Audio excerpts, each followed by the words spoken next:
नमस्कार साथियों, T for teacher के यूट्यूब चैनल पर आप सभी का हार्दिक स्वागत है। गणित प्रैक्टिस क्लास जिसमें हम प्रतिदिन गणित के 11 महत्वपूर्ण प्रश्नों को हल करते हैं और यह इसका वीडियो नंबर 21वां है। और आज के इस वीडियो में हम जो प्रश्न लेके आए हैं, जो सवाल हल करेंगे वो 100% आईएमपी क्वेश्चन से, जो कि विभिन्न प्रतियोगी परीक्षाओं में आए हुए और सिलेक्टेड प्रश्न है। और वीडियो बहुत ही महत्वपूर्ण रहेगा, इसलिए वीडियो को पूरा देखिए।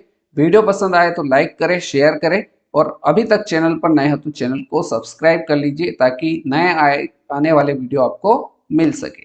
प्रश्न संख्या 1 है, वह संख्या जिनके एक और स्वयं के अलावा अन्य गुणनखंड होते हैं, मतलब वह ऐसी संख्या जिनके एक और स्वयं के अलावा अन्य गुणनखंड होते हैं, ऐसी संख्या क्या कहलाती है। तो ऐसी संख्या जिनके एक और स्वयं के अलावा अन्य गुणनखंड होते हैं वह संख्या आपकी भाज्य संख्या कहलाती है। राइट आंसर इस सवाल का ऑप्शन नंबर बी हो जाएगा। यहाँ पर प्रश्न पहले आपसे ऐसे भी पूछा जा सकता है कि सबसे छोटी अभाज्य संख्या कौन सी है। तो सबसे छोटी अभाज्य संख्या 2 है। राइट, सबसे छोटी भाज्य संख्या कौन सी है। तो सबसे छोटी भाज्य संख्या आपको याद रखना है 4 है। सबसे छोटी सम संख्या कौन सी है। तो सबसे छोटी सम संख्या आपकी 2 हो जाएगी। सबसे छोटी विषम संख्या कौन सी हो जाएगी। तो सबसे छोटी विषम संख्या 1 हो जाएगी। राइट, आगे बढ़ते हैं सवाल नंबर 2 की ओर। सवाल नंबर 2 कह रहा है 171 गुणित 172 गुणित 173 को 17 से विभाजित करने पर प्राप्त शेषफल ज्ञात कीजिए। मतलब अपने को करना है 171 में 17 का भाग गुणित 172 में भाग देना है 17 का गुणित 173 में भाग देना है 17 का, और भाग देने के बाद जो भी शेषफल आएगा उसको अपने को निकालना है। तो देखिए 171 में 17 का भाग देंगे तो यहाँ पर आपका भाग कितनी बार चला जाएगा, 10 बार, क्योंकि 17 धाम कितना होता है 170, तो 1 बच जाएगा, शेषफल आपका 1 बचा। गुणित 172 में 17 का भाग देंगे तो 170 से 172 2 ज्यादा है तो शेषफल 2 बच जाएगा। यहाँ पर 170 से 173 3 ज्यादा है तो शेषफल 3 बच जाएगा। 1 गुणित 2 गुणित 3 मतलब 1 का गुणा 2 से होगा तो 2 1 कम 2, और इसका गुणा 3 से होगा तो 2 का गुणा 3 से हो जाएगा, कितना आ जाएगा 6 आ जाएगा। आपका शेषफल कितना रहेगा 6 रहेगा। ऑप्शन नंबर सी 6 आपका करेक्ट आंसर रहेगा। चलिए आगे बढ़ते हैं सवाल नंबर 3। एक वर्ग जिसकी एक भुजा 20 मीटर है, एक वर्ग है जिसकी एक भुजा हमें दे रखी है 20 मीटर है, तो उसका क्षेत्रफल पूछा है। तो बहुत ही सिंपल है, एक वर्ग जैसे इस प्रकार से आपका एक वर्ग है। वर्ग का क्या होता है, तो वर्ग की सारी भुजाएं, चारों भुजाएं जो होती है वो आपस में बराबर होती है। यदि ये 20 मीटर की है तो ये वाली भुजा भी आपकी 20 मीटर होगी, ये वाली भुजा भी 20 मीटर की होगी, और ये वाली भुजा मतलब चारों भुजाएं आपकी 20 मीटर की होगी। आपसे पूछा है उसका क्षेत्रफल क्या होगा। तो वर्ग का क्षेत्रफल, वर्ग का क्षेत्रफल, और वर्ग का क्षेत्रफल निकालने के लिए सूत्र क्या होता है। तो वर्ग का क्षेत्रफल निकालने के लिए सूत्र होता है भुजा का स्क्वायर, और भुजा हमें दे रखी है 20, तो भुजा 20 का स्क्वायर कर देंगे तो हमारा क्षेत्रफल कितना आ जाएगा। 20 का स्क्वायर कितना होता है, तो 20 का स्क्वायर होता है 400, और इसकी इकाई क्या हो जाएगी, वर्ग मीटर हो जाएगी। अर्थात आप बता सकते हैं कि उसका क्षेत्रफल जो होगा वर्ग का वो कितना हो जाएगा, 400 वर्ग मीटर हो जाएगा। ऑप्शन नंबर डी आपका इस सवाल का बिल्कुल सही उत्तर रहेगा। बोलो आई क्या बात समझ में। तो बहुत ही सिंपल है, केवल आपको वर्ग का क्षेत्रफल का सूत्र यदि याद है तो ये सवाल आप बिल्कुल आसानी से कर सकते हैं। आगे बढ़ते हैं सवाल नंबर 4 की ओर। सवाल नंबर 4 है, किसी द्विघात बहुपद के शून्यक आपको दे रखे हैं, यदि 5 एवं -3 है तो द्विघात बहुपद क्या होगा। शून्यक दे रखे मतलब अल्फा का मान कितना दे रखा है, 5 दे रखा है, और बीटा का मान कितना दे रखा है, -3 दे रखा है। सबसे पहले अपन करेंगे शून्यकों को योग, मतलब अल्फा प्लस बीटा करेंगे। अल्फा प्लस बीटा शून्यकों का योग करेंगे तो 5 -3 हो जाएगा, तो ये कितना आ जाएगा, 2 आ जाएगा। शून्यकों का गुणनफल तो alpha into beta, alpha into beta करेंगे तो अल्फा का मान 5, बीटा का मान कितना है -3, तो 5 का गुणा -3 से करेंगे तो ये -15 आ जाएगा। अब द्विघात बहुपद निकालने के लिए अपने को याद रखना है x square plus x square minus alpha plus beta into x plus alpha into beta, इसमें अपने को मान रखना है। तो एक्स स्क्वायर ऐसा कैसा, माइनस अल्फा प्लस बीटा का मान कितना है, शून्यकों का योग आया है 2, तो यहाँ पर रख देंगे 2 और इसके साथ में एक्स हो जाएगा, प्लस अल्फा इंटू बीटा का मान -15 है तो ये -15। आपका द्विघात बहुपद क्या हो जाएगा, एक्स स्क्वायर -2x -15। आपका बिल्कुल करेक्ट आंसर हो जाएगा, यही आपका बहुपद रहेगा। द्विघात बहुपद क्या हो जाएगा, x square -2x -15। Option number C द्विघात बहुपद राइट आंसर हो जाएगा। चलिए आगे बढ़ते हैं सवाल नंबर 5 की ओर। सवाल नंबर 5 है, किसी दिन के 7 मिनट 12 सेकेंड को अपने को भिन्न में बदलने का बोला है। तो आपको याद होगा कि एक दिन में घंटे कितने होते हैं, तो आप कहोगे कि एक दिन में जो घंटे होते हैं वो 24 घंटे होते हैं, राइट। अब एक घंटे में कितने मिनट होते हैं, तो एक घंटे में मिनट जो होते हैं वो 60 मिनट होते हैं। और एक मिनट में कितने सेकेंड होते हैं, 60 सेकेंड में होते हैं। 60 सेकेंड एक मिनट में होते हैं। तो देखिए इसको सेकेंड में बदल देंगे तो ये अपने ने इसको 24 घंटे थे, इसको मिनट में बदला तो 60 का गुणा, और इसको फिर सेकेंड में बदला तो वापस से 60 का गुणा किया, राइट। अब अपने को जो मान दे रखा है 7 मिनट 12 सेकेंड, इसको भी अपन काय में बदल लेंगे, सेकेंड में बदल लेंगे। तो 7 minute 12 second, 7 minute 12 second. 12 second तो ऑलरेडी 12 सेकेंड जो है ये सेकेंड में दे रखा है। 7 मिनट को अपने को सेकेंड में बदलना है, तो एक मिनट में 60 सेकेंड होते हैं, तो 7 का गुणा 60 से हो जाएगा प्लस 12 हो जाएगा। तो इसको गुणा करेंगे, 7 का गुणा 60 से करेंगे तो 7 छंग 42 और एक जीरो लग जाएगी, और इधर कितना जुड़ जाएगा, 12 जुड़ जाएगा। तो 420 में 12 जोड़ेंगे कितना आ जाएगा, 432 हो जाएगा। अब इसको अपने को भिन्न में बदलना है, तो भिन्न में बदलने के लिए क्या करेंगे अपन, 432 को ऊपर रखेंगे और बटे में कितना आ जाएगा, 24 गुणित 60 गुणित 60, राइट। अब इसको सरल कर लेंगे तो ये कितनी बार कट जाएगा, 24 से ये कट जाएगा 18 बार में। तो 24 से 18 बार में कट गया। और कुछ कट रहा है क्या, तो ये 6 से कट जाएगा, 6 तिया 18 और 6 धाम 60। और कुछ कट रहा है क्या, ये कट जाएगा, 3 एकम 3, 3 दूनी 6 और 0। तो ऊपर बचा आपके पास 1 और नीचे बचा आपके पास 10 गुणित 20 गुणित 1, अर्थात इन सभी का गुणा करेंगे तो 10 का गुणा 20 से होगा तो कितना हो जाएगा, 200 हो जाएगा। तो आपकी भिन्न के रूप में इसको बदलना था, तो 1/200 ये आपकी भिन्न हो जाएगी। 1/200 ऑप्शन नंबर डी बिल्कुल सही आंसर इस सवाल का रहेगा। आगे बढ़ते हैं सवाल नंबर 6। सरल कीजिए, हमें दे रखा है 14 सही 3/7, 14 सही 3/7 माइनस 5 सही 4/5। इसको अपने को सरल करना है, तो सरल कैसे करेंगे, तो सबसे पहले 14 में से 5 को घटाएंगे और 3/7 माइनस 4/5 को अपन सरल कर लेंगे। तो 14 में से 5 गया तो कितना बचेगा, 9 बचेगा। इन दोनों का एलसीएम कितना आ जाएगा, 35 आ जाएगा। तो इसका गुणा 5 से करेंगे तो 5 तिया 15 माइनस 7 चौक 28, तो ये कितना आ जाएगा, 9 आ जाएगा। ये घटाएंगे तो कितना रहेगा, ये घटाने पर 28 में से 15 घटाएंगे तो माइनस का 13 आ जाएगा और बटे में कितना आ जाएगा, 35 आ जाएगा। जब ऐसी कंडीशन आ जाएगी ऊपर माइनस में हो नीचे की संख्या बड़ी हो तो आगे वाली संख्या को एक माइनस करना है।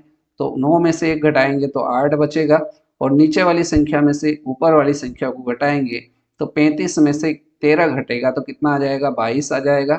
और नीचे वाली संख्या ऐसी कैसी रहेगी, अर्थात अपना जो मान आएगा वो आएगा 8 सही 22/35, 8 सही 22/35। ऑप्शन नंबर बी इस सवाल का बिल्कुल सही उत्तर रहेगा। चलिए आगे बढ़ते हैं सवाल नंबर 7। यदि 2 की घात 3 और पूरे की घात 2 दे रखी है और बराबर है 4 की घात x के हो तो 3 की घात x का मान क्या होगा। तो सबसे पहले अपन सरल करेंगे, तो जो मान दे रखा है उसको लिख लेते हैं, 2 की घात 3 और पूरे की घात 2 बराबर 4 की घात x, राइट। तो देखिए पावर के ऊपर पावर रहती है तो पावर का पावर में गुणा हो जाता है। जैसे मान लीजिए a की पावर m और पूरे की पावर n, तो घातांक का नियम क्या कहता है, a तो ऐसा ही रहेगा, पावर का पावर में गुणा हो जाएगा तो ये क्या हो जाएगा, a की पावर m इंटू n हो जाएगा। तो यहाँ पर देखिए 2 की घात 3 है, उसकी पूरे की घात 2 है, तो 2 तो ऐसा ही रहेगा, इस 3 का गुणा 2 से हो जाएगा तो ये कितना हो जाएगा, 3। 2 का गुणा 3 से होगा तो 2 तिया 6 हो जाएगा, 2 की घात 6 हो गया। अब यहाँ देखिए 2, इस 4 को क्या लिख सकते हैं, 2 की घात 2 लिख सकते हैं, राइट। और इस पूरे की घात क्या हो जाएगी, x हो जाएगी। कोई दिक्कत नहीं। अब 2 की घात 2 की घात 6 बराबर, यहाँ पर भी ऐसा ही पावर का पावर में गुणा हो जाएगा तो ये हो जाएगा 2 की घात, इस 2 का x में गुणा हो जाएगा तो 2x हो जाएगा। अब आपको यहाँ पर घातांक का एक नियम पता होगा कि यदि आधार समान होते हैं तो घातें क्या हो जाती है, बराबर हो जाती है। तो ऐसी कंडीशन में 6 बराबर हो जाएगा किसके, 2x के। अब यहाँ से आप x का मान बड़ी आसानी से निकाल सकते हैं। x का मान कितना आ जाएगा, 6 ऐसा के साथ 2 इस x के साथ गुणा में था, इधर आएगा तो बटे में चला जाएगा, 2 से इसको काटेंगे 2 तिया 6, अर्थात x का मान कितना आया, 3 आया। x का मान आपके पास 3 आया, लेकिन आपसे पूछा क्या, x का मान नहीं पूछा है, आपसे पूछा है 3 की घात x का मान क्या होगा। तो 3 की घात x, इसका मतलब क्या है, 3 की घात x का मान कितना आया, 3। तो 3 की घात 3 का मतलब क्या होता है, 3 गुणित 3 गुणित 3 होता है, राइट।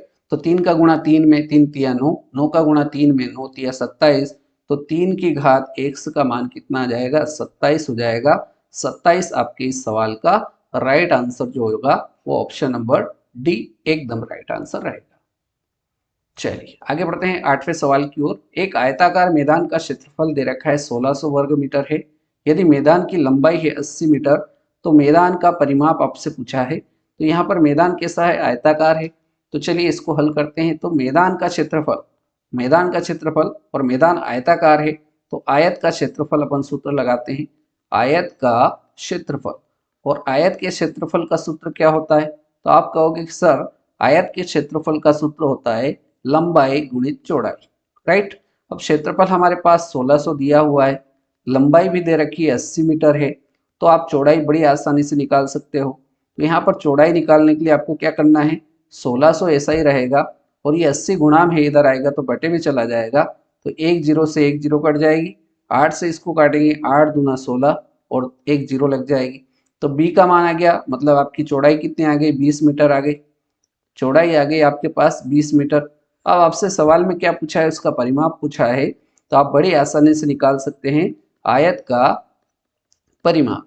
और आयत के परिमाप का सूत्र क्या होता है, तो आयत के परिमाप का सूत्र क्या होता है, तो 2 गुणित लंबाई धन चौड़ाई, 2 गुणित लंबाई धन चौड़ाई, ये आयत के परिमाप का सूत्र है। तो 2 ऐसा कैसा, लंबाई हमारे पास 80 है, चौड़ाई अभी निकाली 20 है, तो इसको सरल करेंगे तो कितना आ जाएगा, तो 2 ऐसा कैसा, 80 में 20 जोड़ेंगे 100 हो जाएगा, कोष्टक हटाएंगे गुणा का चिन्ह लग जाएगा, तो 2 का गुणा 100 से होगा, तो ये कितना आ जाएगा, 200 हो जाएगा। और ये परिमाप है इसलिए इसकी इकाई क्या रहेगी, मीटर रहेगी। 200 मीटर आपका परिमाप आ जाएगा, 200 मीटर आपका बिल्कुल सही उत्तर ऑप्शन नंबर सी रहेगा, राइट। चलिए नेक्स्ट क्वेश्चन देखते हैं, सवाल नंबर 9। सवाल नंबर 9 दे रखा है, अजय अपने वेतन का 25% घर के किराए पर, आगे कह रहा है 5% खाद्यान्न पर, 15% यात्रा पर और 10% कपड़ों पर खर्च करता है तथा 27,000 रुपए की बचत भी करता है। तो अजय की मासिक आय क्या है। तो सबसे पहले उसके खर्चे जोड़ लेते हैं। तो 25% तो वो खर्च कर रहा है काय के ऊपर, अपने वेतन का 25% खर्च कर रहा है घर के किराए पर, राइट। आगे कह रहा है कि 5% खाद्यान्न पर खर्च कर रहा है, तो 5% इसमें जोड़ लेंगे, प्लस 15% यात्रा पर खर्चा करता है तो 15% और जोड़ लेते हैं, 10% कपड़ों पर खर्च करता है तो 10% इसमें जोड़ लेंगे। ये टोटल खर्चा अपनों ने जोड़ लिया, तो टोटल कितना हो जाएगा, 25 और 5 30, 30 और 10 40 और 10 50, 50 और 5 कितना हो गया, 55। अब वो टोटल 100% कमा रहा है, उसमें से 55% वो खर्च कर रहा है, तो उसकी बचत कितनी हो जाएगी। तो बचत निकालने के लिए 100 में से 100% में से 55% माइनस कर देंगे, तो उसकी बचत कितनी हो जाएगी, 45% हो जाएगी। और वो कह रहा है कि उसकी बचत कितनी है, 27,000 के बराबर है, तो अपना 45% किसके बराबर हो जाएगा, 45% हटाएंगे बटे में 100 आ जाएगा, और इधर बराबर किसके हो जाएगा, 27,000 के। इसको सरल कर लेंगे तो अपनी क्या आ जाएगी, मासिक आय अजय की आ जाएगी। तो इसको सरल करेंगे तो 2700 इधर ही, 27,000 सॉरी, इधर से ये 100 बटे में था, इधर आएगा तो गुणा में आ जाएगा, और ये 45 कहाँ आ जाएगा, नीचे आ जाएगा। इसको सरल कर लेते हैं। तो सरल करते हैं इसको, कैसे सरल करेंगे इसको, तो देखिए 45 से ये कट जाएगा, 45 एकम 45, 45 से 270 6 बार में कट जाएगा और 2 जीरो इसकी लग जाएगी, तो आपके पास बचा 600 गुणित 100, तो 600 का 100 में गुणा करना है, तो 6 का गुणा 1 में कर लीजिए, 6 एकम 6, 2 जीरो इसकी और 2 जीरो इसकी, टोटल जीरो लगा लीजिए, 4 zero, 1 zero, 2 zero, 3 zero, 4 zero, अर्थात अजय की जो मासिक आय है वो कितनी हो जाएगी, 60,000 रुपए उसकी मासिक आय हो जाएगी। ऑप्शन नंबर सी 60,000 रुपए इस सवाल का राइट आंसर हो जाएगा। क्लियर। आगे बढ़ा जाए, सवाल नंबर 10। एक व्यक्ति कार द्वारा नगर ए से नगर बी तक 65 किलोमीटर की चाल से जाता है और वापस 60 किलोमीटर की चाल से वापस आ जाता है। हमसे पूछा है पूरी यात्रा में औसत चाल क्या होगी। तो औसत चाल निकालने का फार्मूला आपको मैंने पहले भी बताया है। तो औसत चाल जब भी पूछी जाए तो आपका फार्मूला क्या होगा, तो ये होगा 2 गुणित ए गुणित बी बटे में ए प्लस बी, राइट। तो देखिए दो ऐसा कैसा, पहली चाल उसकी कितनी है, 65 है, तो ए का मान 65 गुणित वापस आते समय उसकी चाल क्या है, 60, बी का मान 60 हो गया, और बटे में ए प्लस बी मतलब 60 और 65 को जोड़ लेंगे कितना आ जाएगा, 125 आ जाएगा। तो इसको सरल कर लीजिए, तो इसको सरल करेंगे तो ये कितना हो जाएगा, 5 से इसको काटेंगे तो 25 पंजे 125, 5 से इसको काटेंगे 13 पंजे 65, और कुछ कट रहा है क्या, 5 से ये कट जाएगा, 5 5 25 और 12 पंजे 60। तो यहाँ पर आपके पास बचा 13 गुणित 2, जो बचा उसको लिख देते हैं, तो 2 गुणित 13 गुणित 12, और बटे में क्या बचा है, 5 बचा है।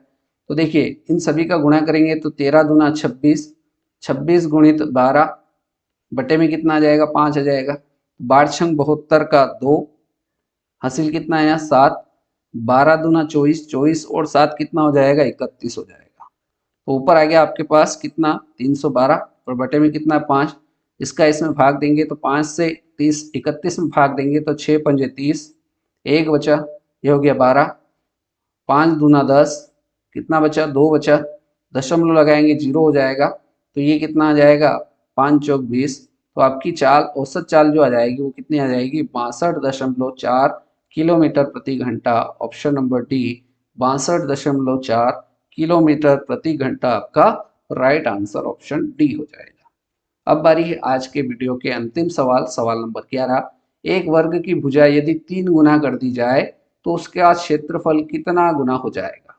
एक वर्ग है, इसकी भुजा को यदि 3 गुना कर दिया जाए, तो पहले मान लीजिए ये एक वर्ग है, राइट, एक वर्ग है, इसकी भुजा को क्या बोल रहे हैं, 3 गुना कर दी जाए। मान लीजिए इस भुजा को अपन 10 मान लेते हैं, यदि 10 होगा तो अपना क्षेत्रफल क्या हो जाएगा। क्षेत्रफल निकालने के लिए वर्ग का क्षेत्रफल का सूत्र क्या होता है, वर्ग का क्षेत्रफल, और वर्ग के क्षेत्रफल का सूत्र क्या होता है, भुजा का स्क्वायर। भुजा 10 है, इसका स्क्वायर करेंगे तो क्षेत्रफल कितना आ जाएगा, 10 का स्क्वायर 100 हो जाएगा, राइट। अब वो कह रहा है कि भुजा को 3 गुना कर दिया जाए। यदि पहले भुजा 10 है, इसको 3 गुना करेंगे तो भुजा कितनी हो जाएगी, तो भुजा आपकी हो जाएगी 10 गुणित 3, अर्थात ये भुजा आपकी पहले 10 थी, अब 3 गुना करने का बोला है तो कितनी हो जाएगी, 30 हो जाएगी। मतलब ये वाली भुजा कितनी हो गई, 30। अब इसका क्षेत्रफल निकालेंगे तो वर्ग का क्षेत्रफल, और अब भुजा कितनी है, 30 है, तो 30 का स्क्वायर कितना होगा, 3 का स्क्वायर 9, और 1 जीरो है तो 2 जीरो लग जाएगी। पहले क्षेत्रफल आपका 100 आया था, अब क्षेत्रफल 3 गुना करने पर 900 आ गया, तो कितने गुना है, तो 100 का 900 कितने गुना हो गया, 9 गुना हो गया। अर्थात आप बता सकते हैं कि जब उसकी भुजा को 3 गुना कर देंगे तो उसका क्षेत्रफल कितना गुना हो जाएगा, 9 गुना हो जाएगा। ए ऑप्शन इसका करेक्ट आंसर रहेगा, राइट। तो इस प्रकार से आज के इस वीडियो में हमने गणित प्रैक्टिस क्लास, जिसमें प्रतिदिन हम 11 महत्वपूर्ण सवालों को हल करते हैं, उसका यह वीडियो नंबर 21वां था। उम्मीद करता हूँ सारे सवाल आपको समझ में आए होंगे। वीडियो आपने पूरा देखा उसके लिए बहुत बहुत धन्यवाद। यदि आपने इसके बाकी पार्ट नहीं देखे हैं तो गणित प्रैक्टिस क्लास ऐसी प्लेलिस्ट बनी हुई है, वहां जाकर आप बाकी पार्ट देखकर बहुत ही शानदार और अच्छी तैयारी आपकी कर सकते हैं, और निश्चित रूप से आप गणित में बहुत ही अच्छा स्कोर करेंगे। तो आपने वीडियो को पूरा देखा उसके लिए बहुत बहुत धन्यवाद। वीडियो पसंद आए तो लाइक करें, अपने दोस्तों को शेयर करें, चैनल पर नए हो तो चैनल को सब्सक्राइब कर लीजिए। अगर किसी क्वेश्चन में आपको कोई डाउट है तो आप प्यारा सा कमेंट भी कर सकते हैं। चलिए अगले वीडियो में मुलाकात करेंगे। जय हिंद, जय भारत, वंदे मातरम।